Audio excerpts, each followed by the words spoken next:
Muy buenas, yo soy Rocío, estudiante de Psicología de la UNED y vamos con el tema de diferencias individuales, tema 3, ¿vale? Aquí, vamos a coger el poli rojo y vámonos. Marco conceptual de la psicología de las diferencias individuales. Como introducción nos dice, la psicología de las diferencias individuales es estudiar el hecho de la variabilidad y la individualidad humanas, junto a los mecanismos biológicos, psicológicos y ambientales que la explican. El objetivo principal es la descripción y predicción, la explicación del comportamiento desde un enfoque diferencial, es decir, la delimitación de las leyes que rigen la variabilidad entre individuos y grupos, así como la intraindividual en campos psicológicamente relevantes, ¿no? Los objetivos, pues aquí nos vienen los generales y los específicos. Luego, nos dice contenidos específicos del tema. Bueno, aquí directamente debemos saber que la psicología de las diferencias individuales aborda, por tanto, la descripción, prescripción y explicación de la variabilidad intraindividual, intergrupal, intraindividual en áreas psicológicas relevantes con respecto a su origen, manifestación y funcionamiento. ¿Vale? Nos viene, bueno, un poco lo que es la descripción, predicción y explicación, ¿no? Objetivos propuestos, pues ahí nos vamos al cuadro 3.1, que son los estadios descriptivos y explicativos de la investigación en diferencias individuales. Y bueno, el punto 2 nos habla de las variabilidades objetos de estudio. El objeto de estudio de la disciplina aborda el estudio de tres grandes tipos de variabilidades. Variabilidad entre individuos o diferencias interindividuales, ¿vale? Donde al final la psicología diferencial se ha venido ocupando tradicionalmente y principalmente el estudio de la diversidad comportamental que presenta los individuos de una misma población en situación y momentos dados, estudios transversales, ¿no? Tenemos la variabilidad individual y diferencias intraindividuales. Hay que tener en cuenta la formación y organización individual, rasgos y capacidades, las expresiones conductuales del individuo, diferencias intraindividuales de carácter sincrónico y, bueno, el cambio individual, ¿no? Implican transformaciones evolutivas. Luego tenemos variabilidad entre grupos o diferencias intergrupos. El grupo es la suma de individuos, no la connotación sociológica. Los grupos naturales, tenemos los grupos naturales, ¿no? No es lo mismo diferencias intergrupales entre grupos que diferencias interindividuales que entre individuos, ¿vale? Y bueno, aquí tenemos un esquema que está súper bien, como tenemos los objetivos, ¿no? Que hemos dicho que era descripción, predicción y explicación. Variabilidad, tenemos los tipos interindividual, intraindividual e intergrupal. Y las fuentes, psicología, biológica y ambiental. Su objeto de estudio, los constructos, como son la inteligencia, la personalidad, los constructos integradores y las unidades fundamentales, los rasgos y los procesos. Está súper bien esquematizado. Y luego tenemos las fuentes de la variabilidad humana. Tenemos la variabilidad psicológica, que es el objeto primario de estudio de la disciplina y hace referencia a las diferencias existentes en todas las manifestaciones del comportamiento humano. Una conducta manifiesta, una conducta no manifiesta, ¿no? La memoria, la percepción, etc. El rasgo es la unidad fundamental para el estudio de la variabilidad psicológica. Variabilidad biológica, pues estas son bases genéticas y biológicas de las diferencias individuales. Al final, por ejemplo, el porcentaje de variancia fenotípica de la conducta. La genética cuantitativa es la genética de la conducta, ¿no? Son ideas interaccionistas en la estimulación de la influencia relativa de la variabilidad genética y la variabilidad ambiental, así como la interacción de ambas, ¿no? Al final podemos decir que el objetivo de la genética de conducta es indagar cuáles son las causas últimas de las diferencias entre los individuos, tomando como referencia la varianza fenotípica observada en un rasgo conductual, ¿vale?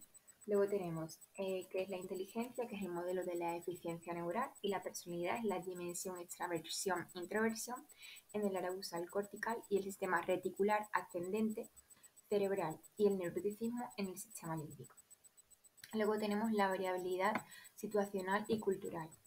Pues esto es un poco el que se reconoce la importancia conjunta de la genética y el ambiente, la determinación de la variabilidad en patrones de conducta, la necesidad de atender a la influencia que la situación puede ejercer en la conducta diferencial requiere una distinción de las variables contextuales basadas en sus niveles de complejidad. Y nos dice que, bueno, que es posible plantear al menos 3 niveles en función de su grado de generalidad y persistencia temporal. Sería el estímulo, la situación y el ambiente. Y luego hay depende en función de las perspectivas teóricas, pues se pueden asignar la ecológica, que enfatiza los elementos físicos del entorno, la conductual, que se centra su atención en los valores estimulares de la situación, y la psicológica social, que atiende a los roles y los elementos simbólicos de los episodios sociales en los que tiene lugar la conducta. Por lo general se han diferenciado dos maneras de abordar el análisis de las situaciones: la elaboración a priorística de taxonomías situacionales, que es un análisis sistemático de las características objetivas que definen las situaciones y su influencia en la conducta, y la caracterización de los contextos concretos donde acontece la conducta, ¿no? Un sistema ecológico que nos dice, por ejemplo, que hace una visión comprensiva de las fuentes de variabilidad, ¿no?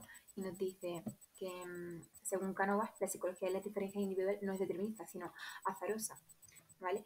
Y nos hablan del modelo bioecológico de la inteligencia, donde se dice que hay múltiples potenciales cognitivos junto al contexto y conocimiento como base en las diferencias individuales, y el modelo de SCAR, donde nos hablan de tipos de relación genotipo-ambiente, pasivo, activo y reactivo, la construcción de un nicho, ¿no? El punto 4 es los constructos relevantes en la investigación sobre diferencias individuales.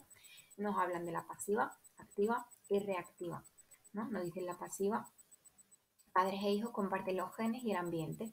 Los hijos reciben de forma pasiva ambientes asociados a sus inclinaciones genéticas. Por ejemplo, los hijos de padres inteligentes recibirán con mayor probabilidad no solo una herencia favorable, sino un entorno más propiciado para el desarrollo intelectual. Activa, por ejemplo, una persona extravertida generará situaciones de contacto social, fiestas, que a su vez reforzarán su propia tendencia. Y la reactiva, pues sería el de una persona hostil que provoca a su vez respuestas defensivas y hostiles por parte de su entorno en respuesta a su conducta. Y bueno, actualmente proliferan las teorías integradoras a las que se aplica la unidad del individuo, tratando de describir, predecir y explicar su comportamiento desde un marco amplio que incluye la sistematización tanto de variables cognitivas como emocionales y motivacionales, ¿no? Y tenemos la inteligencia, que nos dice que qué es, ¿no? Una capacidad mental que implica la aptitud para razonar, planificar, etc. Y tenemos las acciones de la inteligencia. Hay un cuadro, que es el 3.3, que nos dice las 3 acciones, que sería aprender, plantear problemas y resolver problemas. El objetivo es un enfoque estructural factorial y poco más, ¿vale? Luego, bueno, la base de la conducta inteligente, que serían procesos superiores, procesos elementales, bases biológicas, bases socioculturales y transacciones recíprocas en el contexto. Luego tenemos la personalidad. La personalidad, bueno, tenemos la definición en sí, ¿no? Donde nos habla un poco Alport y Einstein, Mitchell, nos habla un poco, ¿no? De todo, del temperamento, el carácter y demás. Los constructos integradores, pues tenemos, implican una relación entre los factores cognitivos y no cognitivos, y tenemos los estilos cognitivos y la creatividad, ¿vale? El punto 5, unidades fundamentales del análisis, y dice: unidades disposicionales, el rasgo. El rasgo es un constructo hipotético de carácter latente. La unidad fundamental de análisis. Sus características es que es de carácter subyacente, de carácter disposicional y de carácter general, ¿vale? O mira un poco, resumís esa parte. Y bueno, dentro tenemos también regularidad de los indicadores comportamentales y carácter dimensional, la naturaleza y el origen del rasgo, la evolución de los rasgos, metodología básica y carácter estructural y jerárquico de la organización del rasgo. Y bueno, por último nos dice que los rasgos únicamente permiten describir a las personas y las diferencias entre sí mismas. Aquí tenemos un cuadro donde nos aparece el rasgo como constructo mediacional y como indicador y sus indicadores internos, ¿vale? Y tenemos todo, que es el cuadro, la tabla 3.3, las conductas y las disposiciones. Y genial. El rasgo adopta nombres y connotaciones diferentes cuando nos referimos a distintos constructos. La personalidad, el tipo, por ejemplo, pues un tipo moderno, rasgos de mayor nivel, por ejemplo. aptitud general para aprender y resolver problemas. Cuando además hablamos de factores específicos, debemos diferenciar los términos de aptitud y capacidad. La capacidad o habilidad potencial para realizar de tareas u otros actos que no han sido aprendidas y que se manifiestan en situaciones novedosas. Este tipo de consulta hace referencia a disposiciones potenciales de carácter genético que pueden llegar a desarrollarse o no en función del uso que se haga de las mismas. La habilidad responde a la pericia desarrollada en un área determinada en el curso del entrenamiento, de la experiencia, ¿no? Implica la adaptación de las demandas de la tarea según las capacidades del individuo, así como seguir un método de entrenamiento o estrategia de actuación.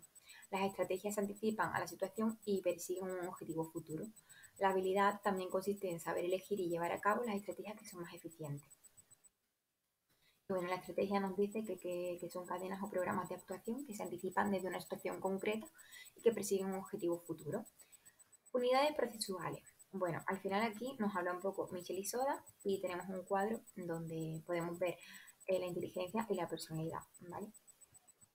Luego podemos decir que tienen unas características personales que se evalúa teniendo en cuenta los siguientes índices: la permanencia, la consistencia y estabilidad, que serían los patrones significativos y regularidades observables, la evaluación y las formas particulares de organización intraindividual.